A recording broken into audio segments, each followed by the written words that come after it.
আসসালামু আলাইকুম। আমি এখানে মুরগির কিছু হাড্ডি-গুড্ডি এবং মুরগির কলিজা নিয়েছি।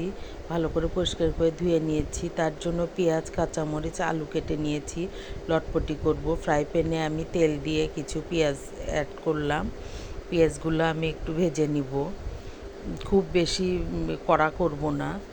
একটু হালকা নরম হয়ে আসলে এখানে আমি দারচিনি এবং সাদা এলাচ অ্যাড করলাম। এর মধ্যে এখন আমি ১ চা চামচ আদা, ১ চা চামচ রসুন, হাফ চা চামচ জিরা বাটা একসঙ্গে এটা মিক্সড করে অ্যাড করলাম। এটা আমি কিছুক্ষণ কষিয়ে নিব। কষানো হয়ে গেলে এখানে হলুদ, লবণ এবং মরিচের গুঁড়ো অ্যাড করে পানি দিয়ে দিলাম একটু ভেজে নিয়েই, যেন মশলাটা পুড়ে না যায়। এবং ওই মশলাটা অনেকক্ষণ কষিয়ে নিলাম। কষানো হয়ে গেলে তেল উঠে গেলে ওর মধ্যে আমি মুরগির হাড্ডি-গুড্ডিগুলো এবং আলু, কাঁচামরিচ দিয়ে দিলাম। দিয়ে আমি এটা অনেকক্ষণ যাবৎ কষিয়ে নিব। পানি শুকিয়ে গেলে আমি আবার একটু একটু করে পানি দিয়ে ভালো করে কষিয়ে নিব এবং ২ টুকরো তেজপাতা দিয়ে দিলাম।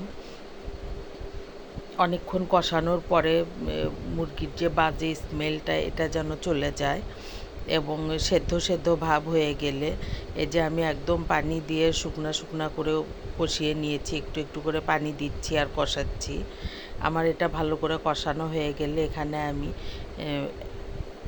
২ কাপ পানি দিয়ে ঢেকে দিব।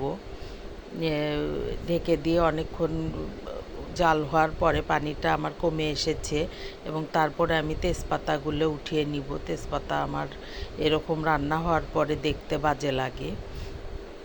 তেজপাতাগুলো ফেলে দেওয়ার পরে আমার কিছুক্ষণ চুলার উপর রেখে আমি এই যে লটপটিটা নামিয়ে নিলাম।